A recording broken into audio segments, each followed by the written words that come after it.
اور برادران ایمان، ظاہر ہے کہ یہ گفتگو ایک اظہار ثواب کے لیے برپا ہے، لہذا آپ کی بارگاہ سماعت میں عنوان کلام کے طور پر قرآن مجید کی جن گرامی ترین آیات کی تلاوت کرنے کی سعادت حاصل کی، یہ مبارک آیات کلام الہی کے 17ویں سورہ یعنی سورہ بنی اسرائیل کی 2 مسلسل اور متصل 22ویں 23ویں آیات ہیں۔ ابھی مجلس سے اس کتاب سے قبل میرے 2 عزیز اور محترم معزز بھائی جناب یعقوب صاحب اور برادر عزیز جناب قمر سلطان صاحب کے بھائی والدین کے حوالے سے بہترین کلام آپ کی نظر سماعت کر رہے تھے، لہذا میرا ذہنی رجحان بھی اسی طرف مائل ہوا کہ آج چند گزارشات، چند معروضات اور چند افکار و نظریات آیات قرآن کی بنیاد پر عظمت والدین کے تعلق سے آپ کی خدمت میں پیش کرنے کی سعادت حاصل ہے، اور غالباً یہ مجلس بھی شاید والد اور والدہ ہی کے حوالے سے برپا ہے، موقع بھی ہے، محل بھی ہے اور ماحول بھی ہے، آپ کے توجہات بھی مبذول ہیں، آپ ایکٹیو ہیں، آمادہ ہیں اور تیار ہیں۔ دیکھیے، کائنات کا کوئی بھی مذہب ہو، کوئی بھی نظریہ ہو، کوئی بھی قوم ہو، کوئی بھی سماج ہو، کوئی بھی سوسائٹی ہو، اور کوئی بھی ماحول ہو، ممالک میں کوئی بھی ملک ہو، کنٹریز میں کوئی بھی کنٹری ہو، ہر جگہ پر عظمت والدین کا تذکرہ پایا جاتا ہے، وہ زمینی کتابیں ہوں یا آسمانی کتابیں ہوں، سب کتابوں میں عظمت والدین پر، اہمیت والدین پر، عزت والدین پر، خدمت والدین پر، اطاعت والدین پر بڑی تفصیل کے ساتھ اور بڑی وضاحت کے ساتھ آپ کو بیانات پڑھنے کے لیے مل جائیں گے۔ خصوصیت سے ہمارا ہندوستان، ہمارا یہ بھارت ورش اور یہ ہمارا ملک عزیز، یہاں تو والدین کے حوالے سے ایک بہت بڑا کارنامہ کتابوں میں درج ہے اور زینت نظر بنا ہوا ہے۔ پھر رام کا اپنی گدی چھوڑنا والدین کی اطاعت ہی تو تھا اور ان کی خدمت ہی کا ایک نمونہ تھا۔ تو ہمارے ہندوستان میں تو یہ رخ، یہ پہلو، یہ اینگل اور یہ حقیقت اتنی مشہور اور اتنی دلوں کو چھونے والی اور والدین کی عظمت کا مرقع پیش کرنے والی ایک عظیم کیفیت ہے۔ اب آپ دیکھیے، اللہ کا فرمان ہے والدین کی خدمت، قرآن کا اعلان ہے آپ کی خدمت۔ آپ دیکھیے، آپ عجیب بات ہے نا، یہ اتنا اچھا مسئلہ یعقوب صاحب نے آپ کے نظر سماعت کیا۔ یہ ایک خود ذاتی بیان نہیں ہے، یہ قرآن مجید کا فیصلہ ہے اور قرآن مجید کا اعلان ہے۔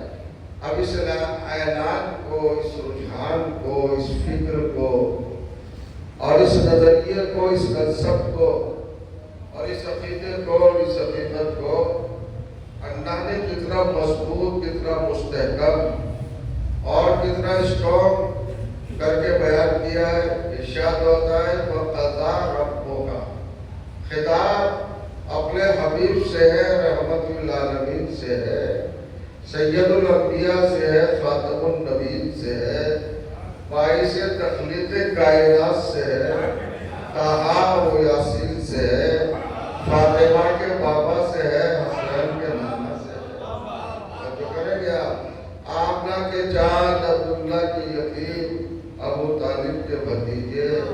عزت بنی ہاشم وقار بنی مطلب، اس کا یہ خطاب ہے براہ راست سرکار دو عالم سے۔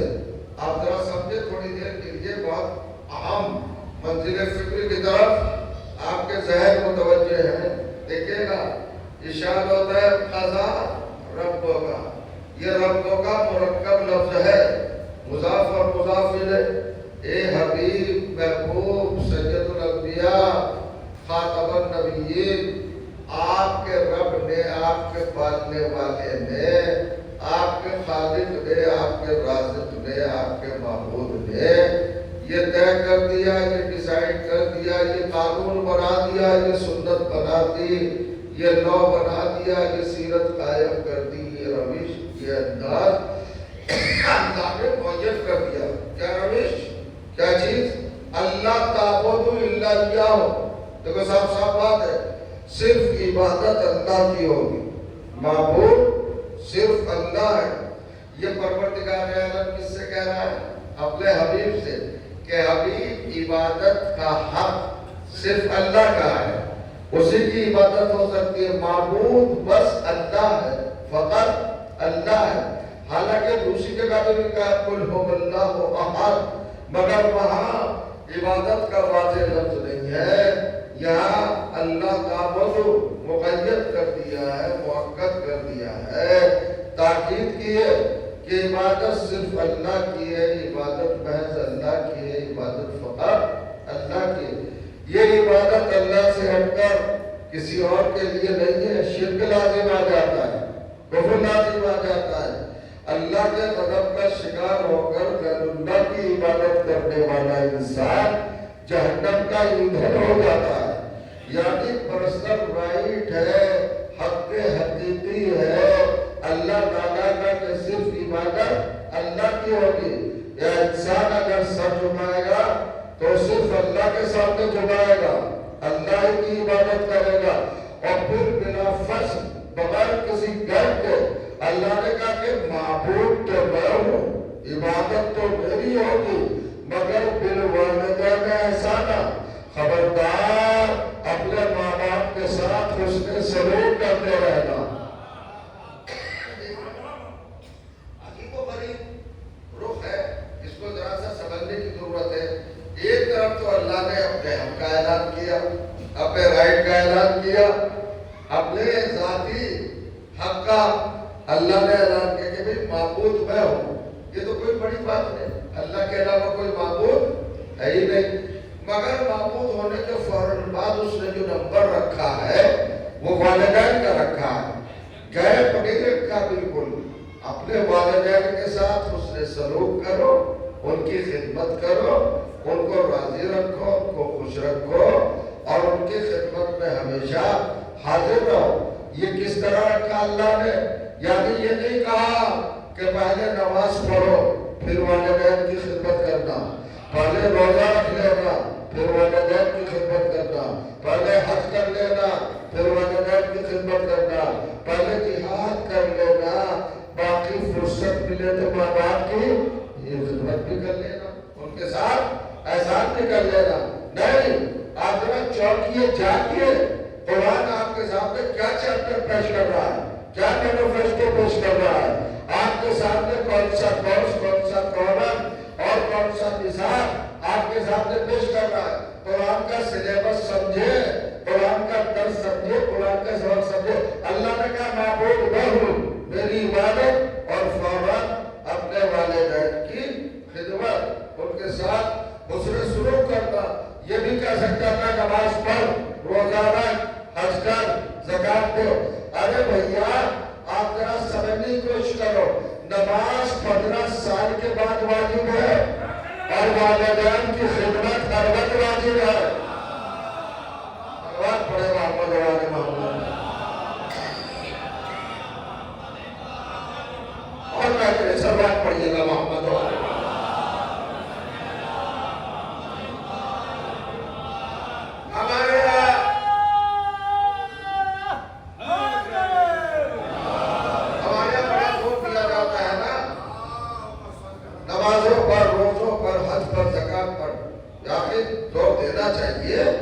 واجب ہے یہ چیزیں، فرض ہے یہ چیزیں، محبوب الہی یہ چیزیں، مطلوب پروردگار ہے یہ چیزیں، رب العزت کی پسند ہے، یہ نماز، یہ روزہ، یہ حج، یہ زکات۔ مگر ذرا آپ سمجھنے کی کوشش کریں، اللہ نے نماز کو بعد میں رکھا، والدین کے ساتھ حسن سلوک کو پہلے رکھا۔ آپ غور کریں، فکر کریں، گہرائی میں اتریں، یہ ترتیب، یہ سسٹم، یہ نظام اللہ نے جو قائم کیا ہے قرآن میں، اصل میں اللہ سوال کرنا چاہتا ہے۔ سوال کیا کرنا چاہتا ہے؟ بھئی یہ بتاؤ نماز کیوں پڑھ رہا ہو، کس لیے پڑھ رہا ہو؟ مجھے تو ضرورت ہے نہیں، میری ربوبیت میں، میری توحید میں، میری ذات میں یا میری ہستی میں تمہاری نمازوں سے تو کوئی اضافہ ہوگا نہیں، ہے نا؟ اور ووٹ سے یا سپورٹ سے اس کے یا اضافہ ہوتا ہے جو محتاج ہو، جسے ضرورت ہو۔ میں تو انا کل شیء پروردگار ہوں، مجھے کیا ضرورت ہے تمہاری نمازوں کی؟ میں تو محتاج نہیں ہوں، تو پھر نماز کیوں پڑھ رہے ہو؟ اصل میں نماز پڑھنے سے پہلے ہی نماز پڑھنے کا مقصد بتا دیا گیا ہے۔ جب آپ مصلی پہ آتے ہیں وضو کر کے، ارادہ کر کے اور کھڑے ہو جاتے ہیں اگر نماز جماعت ہو، اور آپ تکبیرۃ الاحرام سے پہلے کیا کرتے ہیں؟ تکبیرۃ الاحرام سے پہلے نیت میں کیا ہے؟ نماز پڑھتا ہوں صبح کی 2 رکعت قربتاً اللہ۔ سمجھئے یہ نماز آپ کو پڑھ رہے ہیں، یہ اللہ سے قریب ہونے کے لیے کیوں پڑھ رہے نماز؟ قربتاً اللہ۔ روزہ رکھتا ہوں قربتاً اللہ، حج کرتا ہوں قربتاً اللہ، زکات دیتا ہوں قربتاً اللہ، جہاد کرتا ہوں قربتاً اللہ، غسل کرتا ہوں قربتاً اللہ، وضو کرتا ہوں قربتاً اللہ۔ فروع دین کی جتنی بھی شاخیں ہیں وہ سب کے سب قربت الہی پر منحصر ہیں، ڈیپینڈ ہے۔ ہر چیز میں قربت کا خیال رکھا جاتا ہے، قربت اللہ، قربت اللہ۔ اب صاحب سمجھئے اب قربت کا تصور کیا ہے؟ ارے بھائی میں آپ سے قریب ہوں، آپ اس سے قریب ہیں، تو قربت کا کنسپٹ وہاں قائم ہوتا ہے جب جو چیزیں سامنے ہو اور فکس ہو اور کہیں پر موجود ہو۔ توجہ جانا، جسم کے ساتھ ساتھ، یعنی کھل کے لفظ کہنا چاہتا ہوں، قربت کا تصور جسم کے ساتھ ہے اور اللہ جسم ہے نہیں، تو اللہ سے قربت کا کیا مطلب؟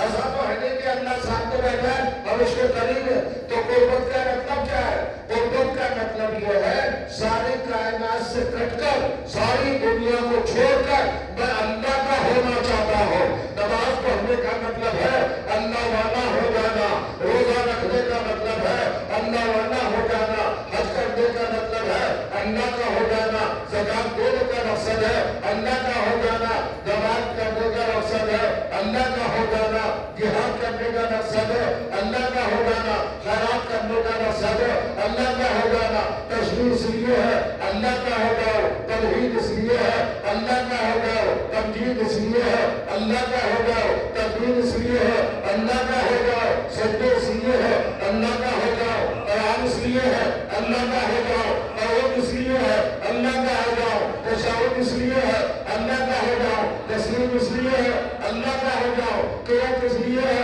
اللہ کا ہو جاؤ، تلاوت اس لیے اللہ کا ہو جاؤ۔ تو پورا نظام عبادت سمجھیے گا، سسٹم آف عبادت کیا ہے؟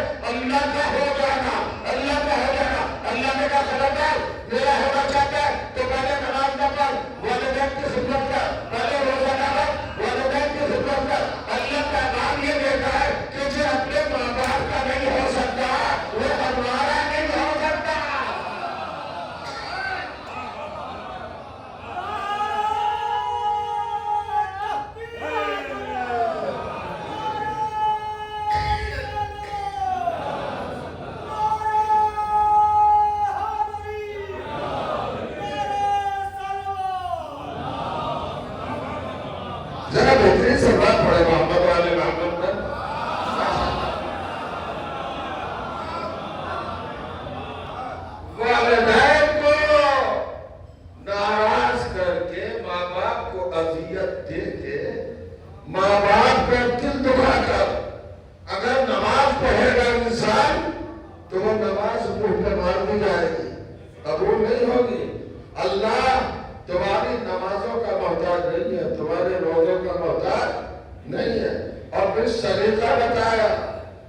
ادب بتایا، تہذیب بتائی، انداز بتایا، ڈھنگ بتایا، طریقہ بتایا کہ کیسے کرنا ہے اسے سلوک۔ اصل میں ترجمہ بھی جب کر دیتے ہیں لوگ وبال والدین ایسا نہ والدین کے ساتھ کیا کرو، ایسا ہے کسی نے ہمت جو والدین کا احسان یہ ترجمہ نہیں غلط ہے۔ احسان کا ترجمہ احسان کر دے، ارے اردو کا احسان اور ہے، عربی کا احسان اور ہے۔ یا عربی میں احسان ہے باب افعال سے حسن سلوک کرنا۔ حسن سلوک کا کیا مطلب ہے؟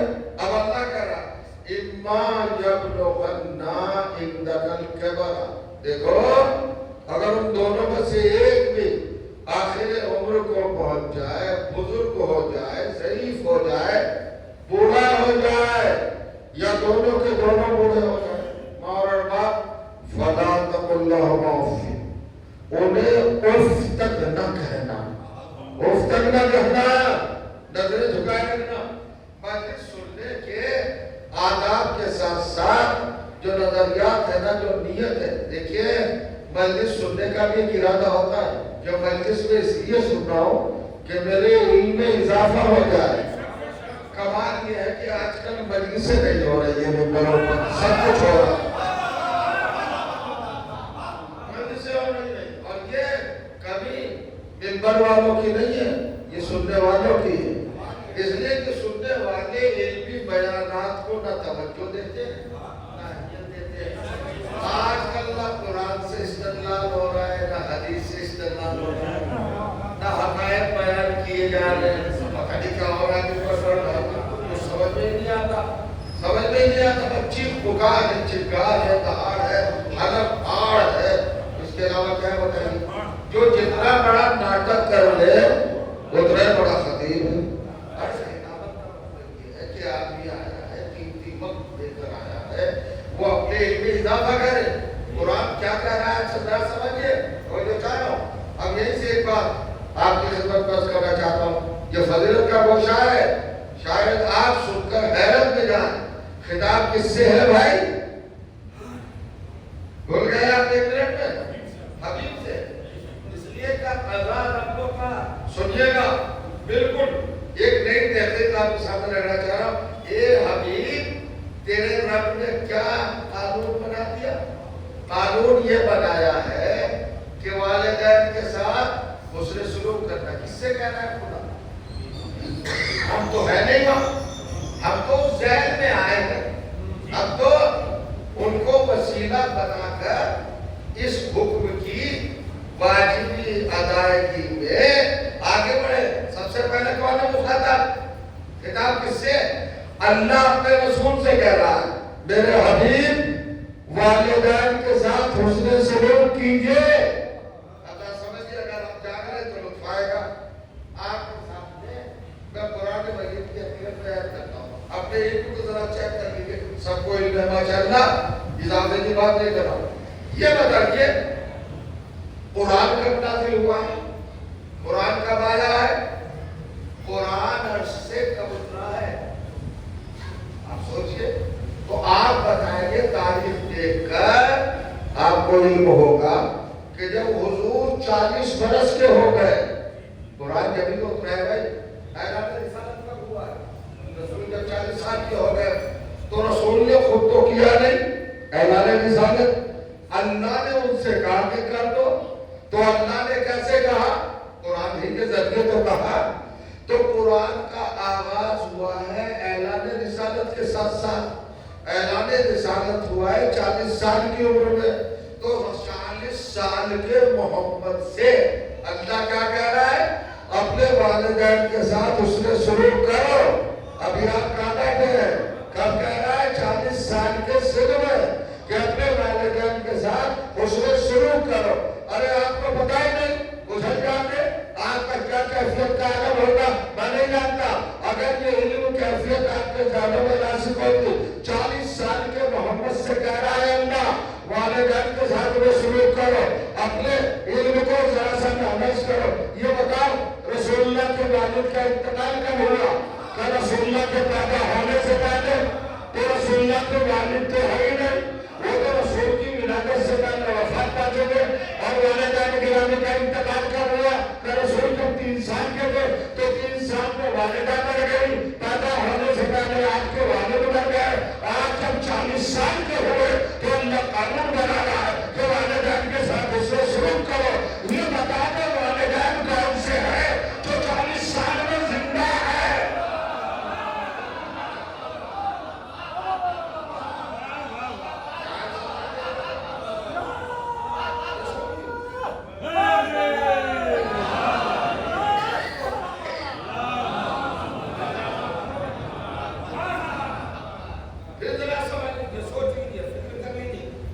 چھوٹی بات نہیں ہے یہ جو بات آپ کے سامنے عرض کر رہا ہوں، 40 برس کے ہیں حضور، اور اللہ قانون بنا ہے والدین کے ساتھ اس سے سلوک کرو، تو والدین تو ہے نہیں، والدین تو آپ کے دنیا میں آنے سے پہلے ایک تو چلے گئے، ایک کے بعد 3 برس ہوئے تب چلے گئے، قانون بن رہا ہے 40 سال میں، تو مسلمان پر لازم ہے کہ 40 سال والے والدین بتائے کون ہیں؟ رسول کی زندگی جب 40 برس کی ہو گئی، اس وقت والدین کون ہیں؟ اس وقت والدین کون ہیں؟ اب سمجھئے گا، آپ کہیں گے آپ تو گھوم پھر کے ادھر ہی چلے جاتے ہیں، وہیں چلے جاتے ہیں، اور دیکھئے عربی زبان میں 2 لفظیں آتی ہیں، اور ساتھ سمجھئے 2 لفظیں آتی ہیں، ایک والدین اور ایک ابوین۔ آپ اور والد کون ہوتا ہے؟ جو سگا باپ ہوتا ہے، اور اب کون ہوتا ہے؟ پالنے والوں کو بھی کہہ سکتے ہیں اب یعنی والد کا مطلب ہے جس کے سلب سے پیدا ہوتا وہ والد ہے۔ اب بھی ہے، ابو کہتے ہیں نا، ابو بھائی آج کل ابو کہتے ہیں، لکھ کر کی زبان میں اب اس کو جب مضاف کرتے تو ابو بنا دیتے ہے نا، ابو اب کے معنی ابن، اب کے معنی ہے باپ، مگر وہ باپ نہیں جس کے سلب سے ہے، یہ عام ہے، خاص نہیں ہے، والد خاص ہے، جس کے سلب سے، جس کی نسل سے، جس کے منشد سے آپ ہے، اسے کہا جاتا ہے والد، اور جو پال لے اسے کہا جاتا ہے ابوین، نہیں کہا والدین کہا، تو جو جا رہا ہوں آپ کا ہے۔ اب یہ دیکھو جب آپ کا رسول 40 برس کا ہو گیا تو اس وقت اس کے والدین موجود کہاں ہے؟ آباد صاحب حسن سلوک کے لیے موجود ہونا ضروری نہیں ہے، زندہ ہونا ضروری نہیں ہے، بلکہ مرنے کے بعد بھی اس میں سلوک ہو جاتا ہے۔ رسالہ سوال کر دو، فاتحہ کرا دو، قرآن پڑھ دو، اس کی طرف سے کسی کو حج کرا دو، اس کی قضا نمازیں ادا کرا دو، اس کے چھوٹے ہوئے روزے پورے کروا دو، اس کی نبی ہوئی زکات دلوا دو، اس کے جو فرائض تھے، نوازل تھے، اس پر جو واجبات تھے وہ اپنی زندگی میں ادا نہیں کر سکا، وہ ادا کرا دے۔ اولاد پر واجب ہے کہ والدین کے روزے پہلے ادا کرائے، دوسروں کی خدمت بعد میں کرو، اپنے آپ کو رونمایا بعد میں کرو، والدین کا قرض پہلے ادا کرو، تو دوبارہ حج اگر واجب ہے والدین کا تو وہ کرے، تو اس سے سلوک ہو گیا کہ نہیں؟ ارے بھائی یہ جو صاحبزادے مجلس کر رہے ہیں اس وقت اپنے والد کی اور والدہ کی، اس سے سلوک ہو رہا ہے کہ نہیں؟ اس سے اچھا اس سے سلوک کیا ہے؟ تو صاحب آپ کہنا کیا چاہتے ہیں کہ رسول اللہ 40 سال میں ہو گئے تو قانون بنا اور اللہ نے کہا والدین کے ساتھ اس سے سلوک کرو، تو کون سے والدین؟ ارے کوئی والدین کا مطلب ریل والدین، حضرت عبداللہ، حضرت آمنہ، ان کے لیے اللہ کہہ رہا ہے کہ ان کے مرنے کے بعد بھی ان کی طرف سے آپ اچھے کام کرتے رہے، حسن سلوک کرتے ہیں، مگر بھیا آگے جو ہے آیت وہ گلا پکڑ رہی ہے، وَلَا تَقُلْ لَهُمَا اُفٍّ، اور جب دونوں کے دونوں میں سے کوئی بھی بزرگ ہوگا، قرآن بتا رہا ہے کہ مرے ہوئے کی بات نہیں ہے، جن کی زندگی آگے بڑھے گی اور بڑھاپے کو پہنچیں گے ان کے بارے میں بات ہو رہی ہے، تو وہ رسول کے والدین کون سے ہیں جو بزرگ ہوں گے رسول کی زندگی میں؟ صلوات پڑھے محمد علیہ اور صلوات پڑھیے محمد علیہ۔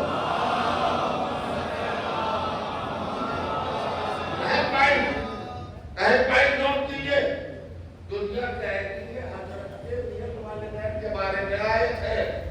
میں کہیں اور لے جا رہا ہوں آپ کو. کیسے ہے؟ صاحب والدین کے ساتھ اس نے سلوک کبھی بھی کیا جا سکتا ہے. بالکل کیا جاتا ہے.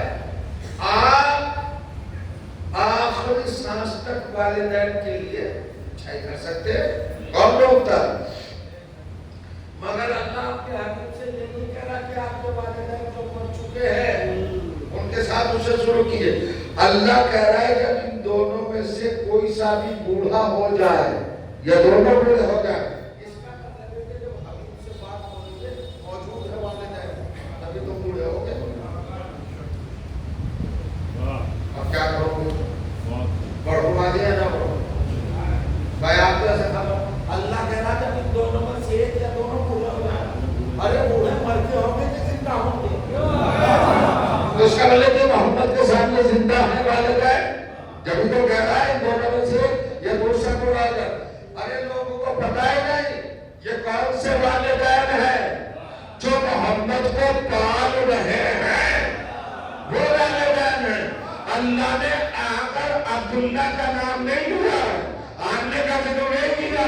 یہ ذکر کر رہا ہے اپنے ابو طالب کا, ذکر کر رہا ہے فاطمہ بنت اسد کا. تو وہ کہہ رہا کہ والدین کے جگہ پہ ابو طالب ہے, جگہ پہ فاطمہ بنت اسد ہے. ارے بھائی یہ تو تاریخ میں چچا ہے, ہسٹری میں چچا ہے, روایات میں چچا ہے, حدیثوں میں چچا ہے, شجرے میں چچا ہے, اصل میں چچا ہے, نسل میں چچا ہے, نسل میں چچا ہے, رشتے میں چچا ہے, ریشن میں چچا ہے. یہ تو چچا ہے. والد کیسے کہہ دیا؟ چچا کے لیے عربی میں لفظ آتا ہے ام, عین میم ام. چچا الگ ہے, اب کا لفظ بھی آتا ہے, والد کا لفظ الگ آتا ہے. حضرت ابو طالب کو محمد کا چچا نہیں کہا, محمد کا باپ کہا ہے. جو جائے پروردگار جب یہ چچا تو چچا کہتے کہ خاموش, چچا کہنا کوئی فضیلت نہیں ہے. چچا تو محمد کا ابو لہب بھی ہے, مگر وہ والد نہیں ہے.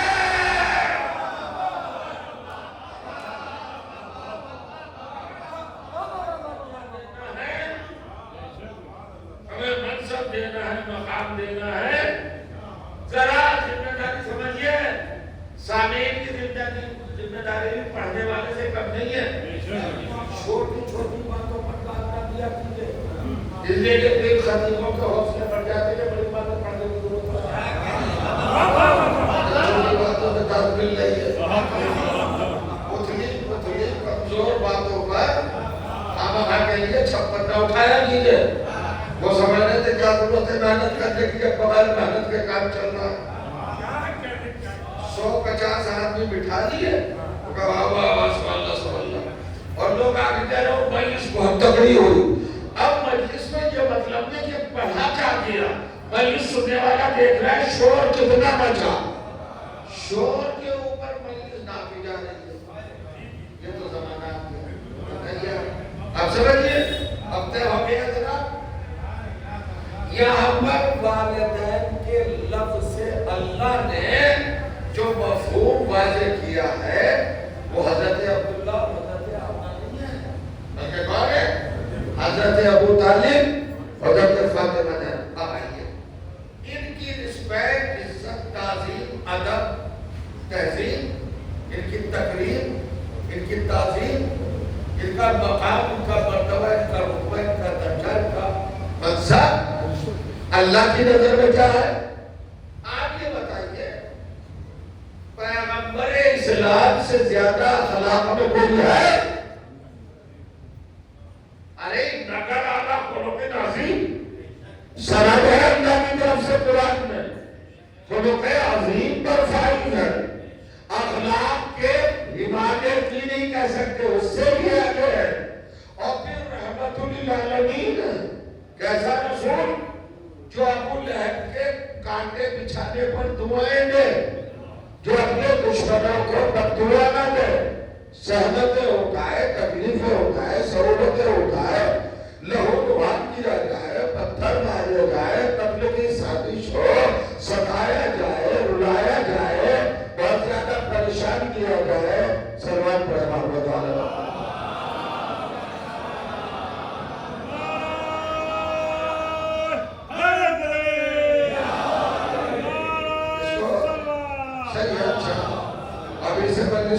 یاد اٹھانی. بیٹھو بیٹھو بیٹھو پہلے سنو بیٹھے سلوات پڑھے محمد والے والا.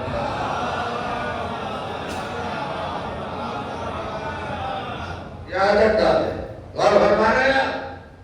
اب سمجھئے گا مسجد کیا ادب کیا تہذیب.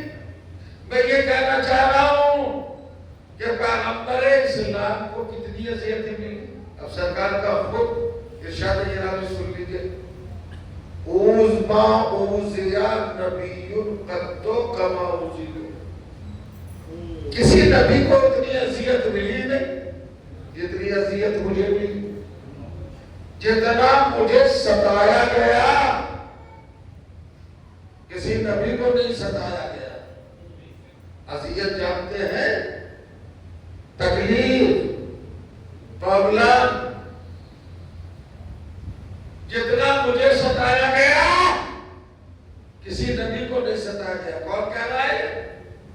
سرکار دو عالم کہہ رہے ہیں. فرمائے اس کا مطلب یہ کہ دوسرے انبیاء سے بڑھ کر ہمارے سرکار دو عالم کے دشمن اور عدو اور مخالف زیادہ خبیث تھے, زیادہ کمینے تھے, زیادہ مسخرے تھے, زیادہ حق کے دشمن تھے, زیادہ باطل نواز تھے. بڑے منحوس تھے, رسول کو ستانے والے. مگر کبھی رسول کے زبان پر ان کے لیے بددعا سنی ہے آپ نے؟ حضور نے کبھی بددعا دی؟ ارے بھائی 1000 مرتبہ جبرائیل آئے, روایات میں ہے.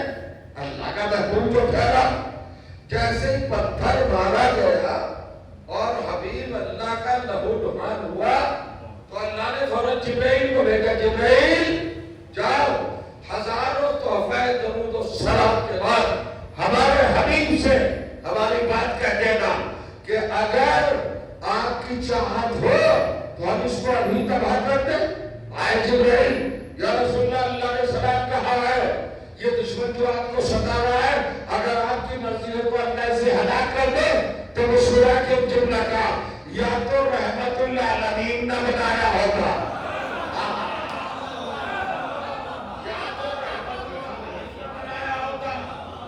یہ سوال نہ دہرایا ہوتا.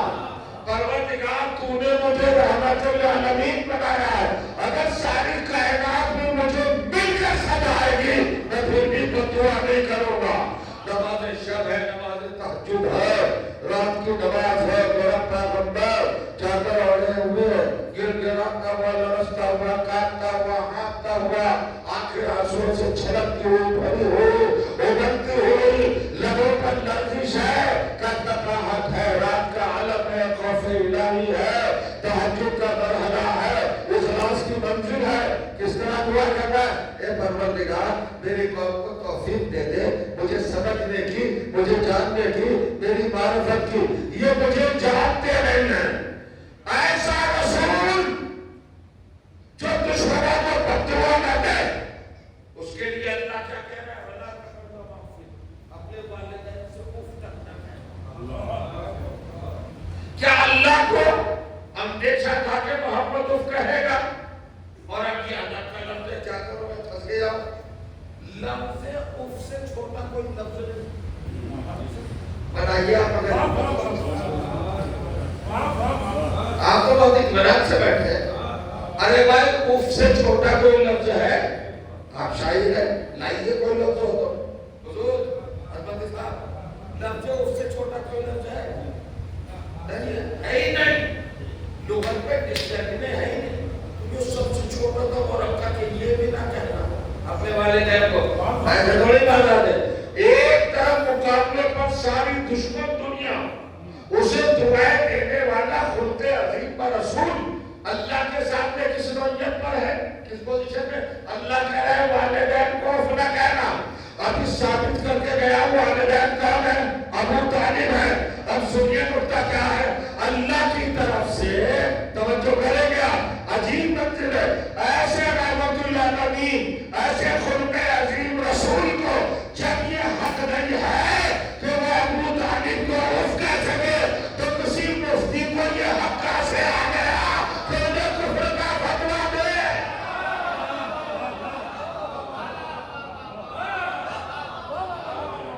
رسول سے حق لے لیا کہ آپ مفتر نہیں کہہ سکتے، تو فتویٰ تو اس سے بڑا ہے۔ فتوے کا حق کیسے آ گیا بھائی؟ کیسے آ گیا؟ بتائیے ذرا، پھر کبھی انشاءاللہ۔ منزل والدین کی عظمت کیا ہے، عزت کیا ہے۔ اب دو قانون بناتا ہوں۔ اسلام کا آغاز کہاں سے ہوا؟ جانتے ہو پہلی دعوت کا نام کیا ہے؟ دعوت ذوالعشیرہ۔ کیا میننگ ہے اس کی؟ کیا مطلب ہے دعوت ذوالعشیرہ کا؟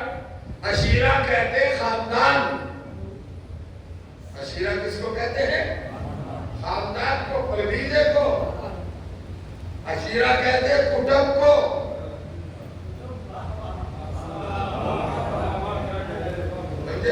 چچا تائے، بلکہ یوں کہوں ایک دادا کی اولاد جو ابھی تک معلوماتی دائرے میں ہو،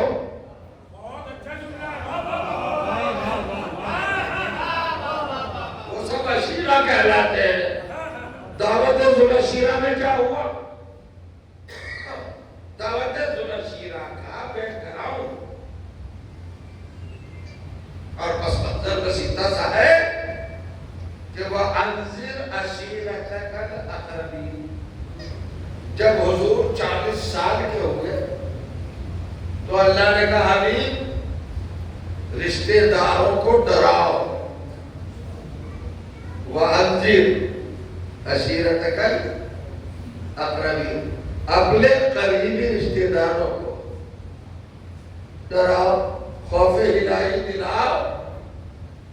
قیامت ہے، عذاب ہے، مرنے کے بعد کی منزلیں ہیں، وہ یاد دلاؤ تاکہ یہ ڈرے، صحیح راستے پر آئے، اچھا کردار ادا کرے، عبادات، واجبات، فرائض، اپنی ڈیوٹیز سب انجام دیتے رہے، اچھے انسان بنے۔ یہی تو تھا مقصد۔ تو اپنے خاندانیوں کو ہم ساتھ اس میں کون تھے؟ ابو لہب، ابو جہل تھے۔ ابو جہل عشیرے والا نہیں، ابو جہل الگ ہے۔ ابو جہل تو غالباً ابو سفیان کا سالہ، یہ رشتہ داری ہے۔ ابو سفیان ہے، یہ سب عشیرے میں موجود ہے۔ ابو لہب تو سگا چچا ہے بھائی، سگا چچا۔ چلیے چھوڑا، سب کچھ وقت بھی ہو گیا ہے، پابندی 45 منٹ تو ہو گیا، آپ کو سنتے ہو 15 منٹ اور سمجھئے گا۔ آزاد دیے تھے، نماز دی، چچا ہے دعوت ذوالعشیرہ، اور سب سے بڑا مخالف۔ ایسا کمینہ چچا دنیا میں دیکھا ہی نہیں ہے، ایسا خبیث چچا شاید وہیں سے لائے ہیں انکل صاحب، یہ لفظ وہیں سے آ رہا ہے، ورنہ چچا تو بہت اچھا۔ بھائی صاحب ابو لہب نے تو چچا کے منصب کو بدنام کر دیا تھا اگر حضرت عباس نہ ہوتے۔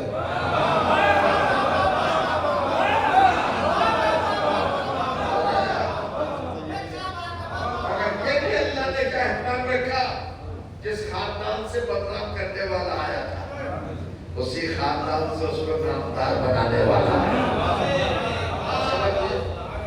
سگا چچا ہے صاحب، آپ سے پوچھا جا رہا ہوں، کسی کو کوئی شک ہے؟ سگا چچا، روایت پڑھو تو روک دیجئے، حدیث سناؤ تو ٹوک دیجئے، تاریخ کا سہارا لو، یقین مت کیجئے۔ قرآن سے تو نہ آپ ڈرے کر سکتے نہ میں 30ویں پارے میں سورہ لہب تبت یدا ابی لہب، ابو لہب تیرے دونوں ہاتھ ٹوٹ جائے. اب ذرا جاگ کے سننا, 45 منٹ بہت ٹھیک دے دی ہے میں نے. اب تو آپ تیار ہو گئے ہوں گے نا. کیا کہا؟ تیرے ہاتھ ٹوٹ جائے. ابو لہب نے کیا ایسا کام کیا تھا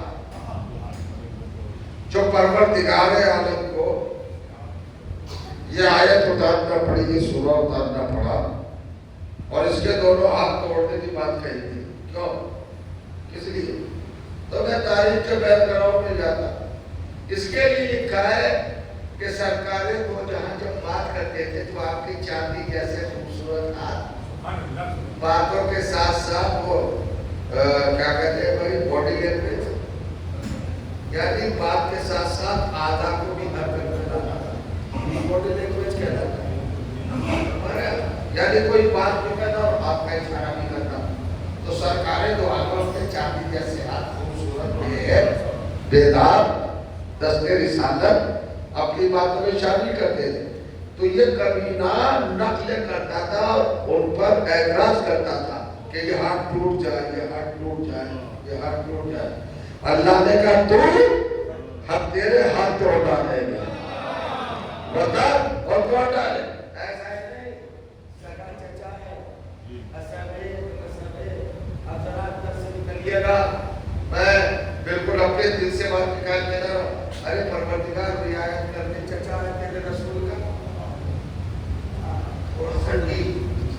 تھوڑا سا یہ ہے بالکل حقیقی چچا ہے. عبد المطلب کا بیٹا ہے بھائی, حضرت ابو طالب کا بڑا بھائی ہے, ابو لہب چھوٹا بھی نہیں. تو پروردگار ہاتھ کیوں توڑ رہا ہے؟ کا سنتے نہیں ہو اس نے میرے نبی کے ہاتھوں پر حملہ کیا ہے. یہ بتائیے جسم میں سب سے امپورٹنٹ پارٹ کیا, حصہ کیا ہے باڈی کے اندر جو سب سے اہم ہو؟ کیا ہاتھ ہے؟ ہاتھ رہیے بھائی صاحب. ایک بہت بڑے ایکسپرٹ ہو, بہت بڑے جانکار اور ڈاکٹر اور بہت بڑے, اگر ایکسیڈنٹ میں ان کے دونوں ہاتھ کٹ جائیں تو کیا آپ ان کو نہیں دکھائیں گے کہ اب تو ان کے ہاتھ ہی نہیں رہے؟ جبرائیل کا پیغام آ گیا. سلوات پڑھے محمد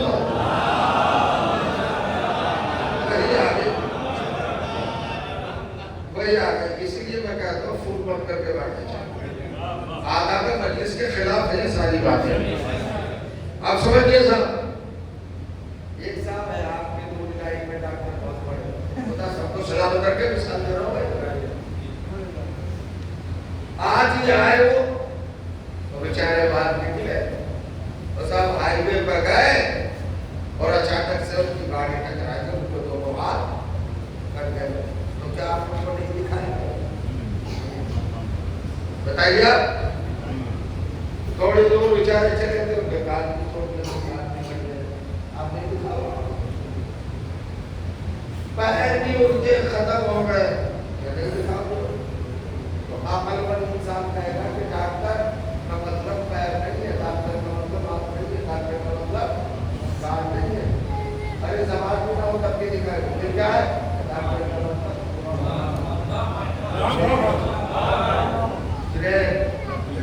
ڈاکٹر تمیز سے دیکھتا ہے. اس کا وجہ کیا ہے؟ اگر کچھ چل گیا ہے, ختم کر دیا جائے تو پھر بھی دکھاؤ گے یا نہیں دکھائیں گے؟ تو پتہ چلا کہ باڈی میں سب سے اہم چیز ہے دماغ. ہاتھ تو بہت کم چیز ہے. تو اب تو پڑھ لو مسلمانوں قرآن, اور قرآن پڑھ کے فیصلہ لے لو کہ جس نے محمد کے ہاتھوں پر حملہ کیا, جب اللہ نے اس کو بخشا ہے تو جو محمد کے دماغ پر حملہ کرے اسے اللہ کیسے بخشے گا؟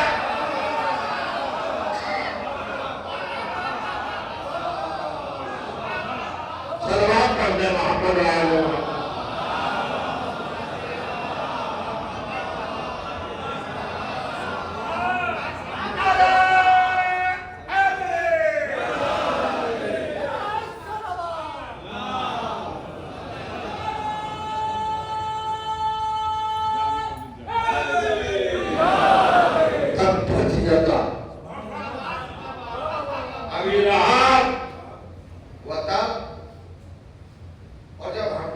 ذریعہ کے ٹوٹ جائے تو یقیناً ٹوٹ گئے.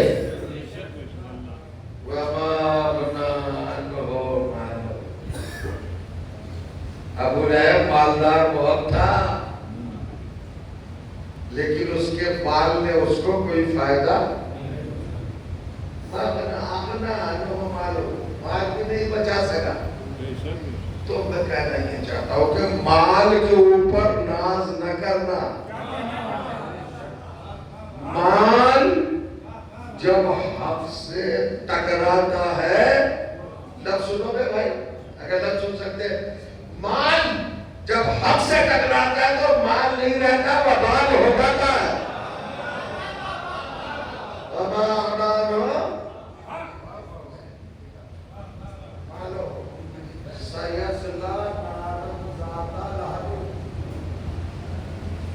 رسول کا چچا بھڑکتی ہوئے شعلے والی آگ سے بھرے ہوئے جہنم میں کھینچ دیا گیا، جسلا متصل کر دیا گیا، ہلا دیا گیا، جھونک دیا گیا. نہ رشتہ بچا پایا نہ مال بچا پایا.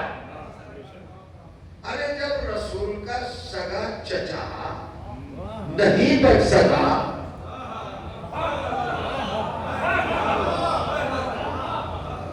رسول میں اور اس میں ایک ہی سلسلے کا فرق ہے.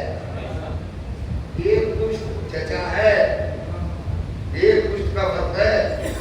آج تو 55 50 پشتیں گزر چکی ہے، اس میں فخر کر رہے ہو.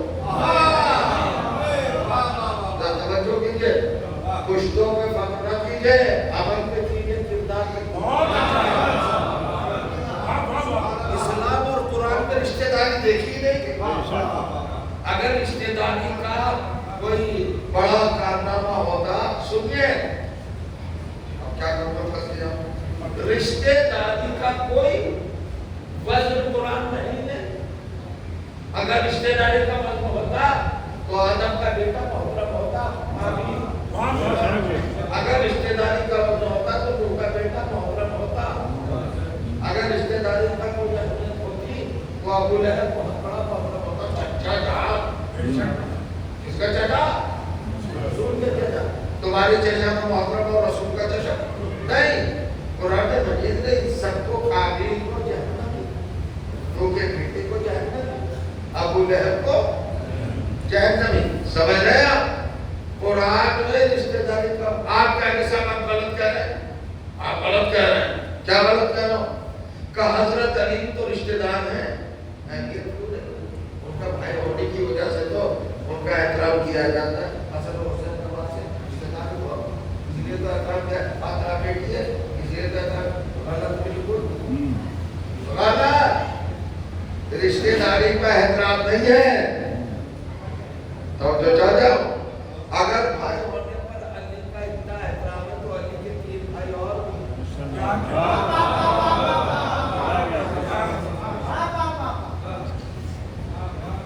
اب میں پھنس گیا ہوں، کیا کروں؟ یہی بتایا. لیکن اب سنیے ہمارے پروردگار کیا کہنا چاہتا ہے. اللہ تعالیٰ کے رسول کی رشتہ داری کو اہمیت دے گا مسلمان. اس لیے اللہ نے اس کنسپٹ کو چینج کر دیا. سنیے صاحب، جب یہی لوگ چادر تطہیر میں آئے، اللہ جانے آپ جاگ رہے ہیں، ہمیں جاگ رہے ہیں.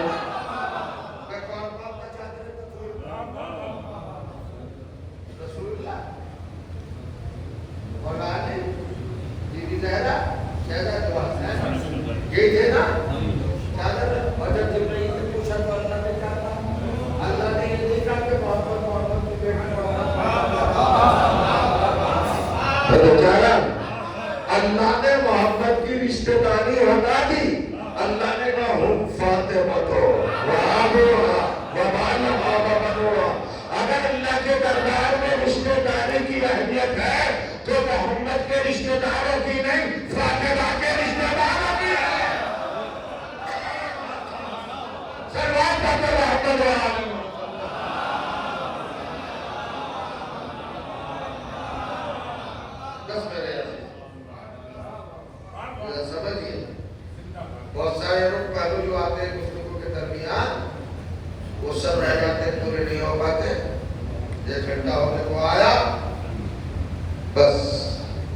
عجیب منزل ہے. عبادت اپنی جگہ پر ہے مگر والدین کا دل دکھا کر کوئی عبادت قابل قبول،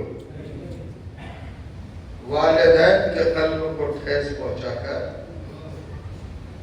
کوئی بھی عمل خیر، وہ تو عمل خیر ہے ہی نہیں، لیکن اس طرح میں ٹیکنیکل میں کہا جاتا ہے عمل کتنا بھی بڑا عمل ہے آپ کی مرضی کے بغیر. اسی لیے قیامت ہے. رسول نے جاتے جاتے قوم کو، امت کو ایک فرمان سنایا، انا وعلی ابوا هذه الامت، میں اور علی اس امت کے دو باپ ہیں. دو باپ ہیں، پوری امت کے دو باپ ہیں. باپ کیا مطلب؟ یہ باپ جو ہے یہ ہمارا جسمانی باپ ہے، علی اور محمد روحانی باپ ہے. تو جب جسمانی باپ کو ناراض کر کے ہمارے اعمال قبول نہیں ہو سکتے، تو اگر علی کو ناراض کر دے، محمد کو ناراض کر دے، کیا روحانیت کا تعلق تو پھر کیسے ہوگا؟ یہی وجہ ہے کہ معیار بنایا اللہ نے محبت اہل بیت، سنت اہل بیت کو. تو ختم ہو رہی مجلس. والدین کیسے ہو؟ اب ہمیں کہیں ادھر ادھر جانے کی ضرورت نہیں. آپ کے یہاں ایک ایسا مرکز ہے جہاں پر ہر سوال کا جواب ہے. اس مرکز کا نام ہے کربلا. تو یاد رکھو، کربلا سے رشتہ ٹوٹا اور انسان یزید بنا، اور کربلا سے وابستہ ہوا اور دنیا اس کے سامنے جھک گئی. آج دیکھو کربلا والوں کے ساتھ دیکھ رہے ہو دنیا. آپ جیسے خاموش بیٹھے جیسے بالکل اللہ کو جانتے ہی نہیں. ارے ایران والے کربلا نہیں ہے بھائی، وہ کہہ رہے ہیں ہم امام حسین کے راستے پر چل رہے ہیں. امام حسین نے کہا مجھ جیسا تم جیسے کی دولت نہیں کر سکتا. کچھ نہ مانو، کچھ نہ مانو. آیت اللہ خامنئی کو کچھ نہ مانو، مجتبیٰ خامنئی کو کچھ نہ مانو، مراجع کرام کو کچھ نہ مانو، شہید ہونے والے کو کچھ نہ کرو. برائی تشریح کرتے رہو، ان کی ذوات مقدس کرو جتنی کر سکتے ہو، سب کچھ کرو، مگر ایک بات تو ماننا پڑے گی. خامنئی کی شہادت نے کربلا کو گھر گھر پہنچا دیا.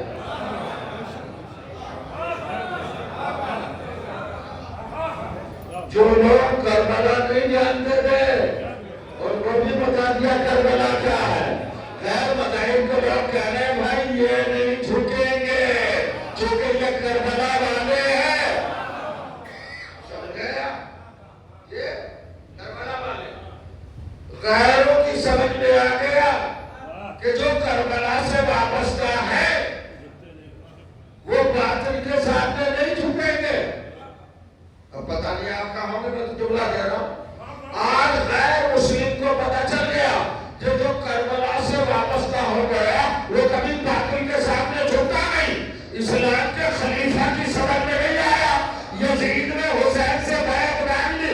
ارے بے وقوف، جب کربلا سے وابستہ لوگ نہیں جھک سکتے تو جو کربلا کا خالق ہو وہ کربلا بنائے، وہ حسین بیعت کیسے کر لے گا؟ حسین کا حق لے لے گا تو حسین کو جھکا دے گا. ختم ہو گئی بات. حسین یہ میرا مولا ہے اور وہ جناب لیلا. 1 منٹ رہ گیا ہے بس مجلس میں. ایک کردار ہے جناب علی اکبر علیہ السلام. ماں کا نام ہے لیلا، والد جناب سرکار سید الشہداء امام حسین بس ایک جملہ اور حدیث تمام. امام تو امام ہے بھائی، ان جیسا تو کوئی بن ہی نہیں سکتا. اگر کوئی یہ مطالبہ کرے حسین جیسے بن جاؤ تو جہنمی ہے، مشرک ہے، وہ مغضوب ہے. حسین جیسا کوئی بن ہی نہیں سکتا. اللہ نے نہیں بنایا کوئی حسین جیسا. آپ کی کیا اوقات ہے؟ لیکن حسین نے جو کرداروں کے مرقع تیار کیے مردوں میں اور عورتوں میں، ان سے تو آپ واپس نہیں کر سکتے. ان کو تو آپ بتا سکتے ہیں نا اپنے وجود. جناب لیلا علی اکبر کی والدہ گرامی ہے، مگر پالا نہیں علی اکبر کو جنم دیا، پالا جناب زینب نے. کیسے پالا ہے؟ پروان چڑھایا ہے. ابھی آپ جا کے تاریخ میں پڑھیے گا. ذاکروں کے اوپر ہی ساری ذمہ داریاں نہیں. اب قوم کو بھی مطالعہ اسٹڈی کرنا چاہیے، کتابیں خریدنا چاہیے، پڑھنا چاہیے. 1 گھنٹہ کم سے کم سوتے وقت نکالو، اسلامی کتابیں پڑھو. دوسری قومیں اپنے مذہب کو بہت پڑھ رہی ہیں آج کل. آپ چھوڑے بیٹھے ہوئے ہیں. کربلا پڑھیے، اہل بیت کی سیرت پڑھیے اور ان کے کارنامے پڑھیے، ان کی سوانح حیات پڑھیے، اسٹریٹ لائف پڑھیے تاکہ زندگی بنے. مگر یہاں تو علم سے تعلیم مجلس کو سب کچھ سمجھ لیا ہے بس کہ مولوی صاحب آئیں گے اور 1 گھنٹے میں سب کو مومن بنا کے چلے جائیں گے اور سب کو جنتی بنا دیں گے. ایسے نہیں ہوتا ہے بھائی، محنت کرنا پڑے گی. سنیے ایک جملہ. لیلا کون ہے؟ حضرت لیلا کا کمپیریزن، مقابلہ، موازنہ کائنات کی کسی ماں سے کیا ہی نہیں جا سکتا. سب سے بڑی ماں جو پیش کی ہے تاریخ نے وہ مکے کی ماں ہے. مکے والی ماں کون؟ حضرت ہاجرہ. ارے پرسوں ہی تو 5 دن سے دن گزری ہے. قربانی آپ کو یاد ہے؟ کون ہاجرہ؟ حضرت ابراہیم کی سے لے کر آیا. جب حضرت ابراہیم اسماعیل کو لے کے گئے، اسماعیل پلٹ کے آئے ہیں تو ماں نے کہا ادنو منی یا بنیا، بیٹا ذرا قریب آؤ، قریب آؤ، قریب آؤ. اسماعیل برے نظر لگتے جگر، اسماعیل جان ذرا قریب آؤ. آ گئے قریب، کہا اور قریب آؤ. آ گئے قریب، کہا بیٹے ذرا کالر ہٹاؤ، اپنے گلے سے کالر ہٹاؤ. سمجھ گیا بیٹا؟ اپنا کالر کیوں ہٹوا رہی ہے؟ کہا بیٹے ہٹاؤ. اپنا جانے دیجیے، رہنے دیجیے. کہا بیٹے ممتا کی قسم ذرا ہٹاؤ. اب جو کالر ہٹایا تو ایک ہلکا سا نشان تھا گلے پر. حاجرہ نے پوچھا حاجرہ یہ کیا ہے میرے لال؟ بنیا یہ کیا ہے؟ کہا اماں جب جان گئی ہے تو پوچھ کیوں رہی ہے؟ کہ لگتے جنہیں بیان کرتے. کہ وہ ہمارے بابا نے ہمیں جو چھوڑی کے نیچے لٹایا تھا نا اور گندر کو چھوڑی رکھی تھی اس کا نشان ہے. تاریخ پڑھیے جا کر، تفسیر پڑھیے، لکھا ہے کہ ایک مرتبہ ہائے کا نعرہ لگایا اور آنکھیں اگل پڑی اور گھر پہ جاتے جاتے گا ہائے اگر چھوڑی چل جاتی تو کیا ہوتا؟ 15 دن میں لاشا نکلا ہے، جنازہ نکلا ہے. 15 دن میں خالی کرنے پر چھوڑی کا نشان نہ دیکھ سکے. آپ ابھی تک بیٹھے ہوئے ہیں. یہ ہے مکے والی ماں، یہ ہے کعبے والی ماں جو اپنے لال کے گلے پر چھوڑی کا نشان دیکھ کر 15 دن زندہ نہ رہ سکے. ہائے کا نعرہ مارے. مگر سلام ہے ہمارا اس لیلا پر جس نے کہرا گھاؤ علی اکبر کے سینے میں دیکھا. اور جب اکبر کا لاشا آیا ہے اور خیمے میں رکھا گیا اور ماتم ہوا اور امام حسین نے سب شہزادیوں کو دیکھا تو کہا اما فضا. کہاں شہزادے؟ کہ سب شہزادیاں نظر آ رہی ہیں. بہن زینب، بہن ام کلثوم، یہ رباب ہے، یہ ام فروا ہے، میری بھابھی، یہ رقیہ ہے، یہ زکریا ہے، یہ لبابہ ہے، یہ فضا ہے، یہ میری سکینہ ہے، یہ میری کبرا ہے. ساری شہزادیاں. مگر علی اکبر کی ماں نظر نہیں آ رہی. جاتے ہو گئی، اب گئی بابا نے سرورت چھوڑ دی. ایک ہی لفظ ہو رہا تھا، یہ ہے علی اکبر کی ماں. آئیں گے آپ فضا. فضا نے آ کے کیا دیکھا؟ جناب لیلا خیمے میں تلایا کبھی اس چوک سے ٹکراتی ہے، کبھی ادھر آتی ہے، کبھی ادھر آتی ہے۔ دل سے نکل کے سنیے کا جملہ کہہ رہا، جناب فضا آگے بڑھی، بازوؤں کو پکڑا اور کہا چلیے کون ہے آپ؟ آواز دی میں آپ کی قریب فضا، مجلس ختم ہو گئی کہ فضا تم آ گئی، تمہارا شکریہ۔ ارے جب سے میرے اکبر کے سینے پر پرچھی لگی ہے میری آنکھوں کی بینائی جاتی رہی، میں بیان کر رہی تھی میرے اکبر، ارے زینب کیسے زندہ رہے گی؟ میرے اکبر تیرا بابا کیسے زندہ رہے گا؟ اکبر کے لیے نہیں رو مگر میری بینائی چلی گئی۔ ایسی ماں ہو تو سلام، ایسے باپ ہو تو سلام۔ وَسَيَعْلَمُ الَّذِينَ ظَلَمُوا أَيَّ مُنقَلَبٍ يَنقَلِبُونَ أَلَا لَعْنَةُ اللَّهِ وَعَلَى الْقَوْمِ الظَّالِمِينَ رَبَّنَا تَقَبَّلْ مِنَّا إِنَّكَ أَنْتَ السَّمِيعُ الْعَلِيمُ إِلَٰهِي بِحَقِّ الزَّهْرَا وَأَبِيهَا وَبَالِهَا وَبَنِيهَا وَالسِّرِّ الْمُسْتَوْدَعِ فِيهَا عَلَيْهِ الصَّلَاةُ وَالسَّلَامُ۔ رب کریم تجھے ذکر عظیم کا واسطہ ہماری عبادات کو شرف قبولیت عطا فرما۔ پروردگار آپ کو مسلسل ہم اعمال خیر کرنے کی توفیق و تعین عطا فرما۔ پروردگار اہل بیت کے چاہنے والے کی عزادات جہاں کہیں بھی ان کی حفاظت فرما۔ ہماری قوم میں جو مرحوم ہو چکے ان سب کو جو ہمارے اہل بیت میں اعلی مقام کرما۔ حضرت حجت عجل اللہ تعالیٰ فرجہ شریف علیہ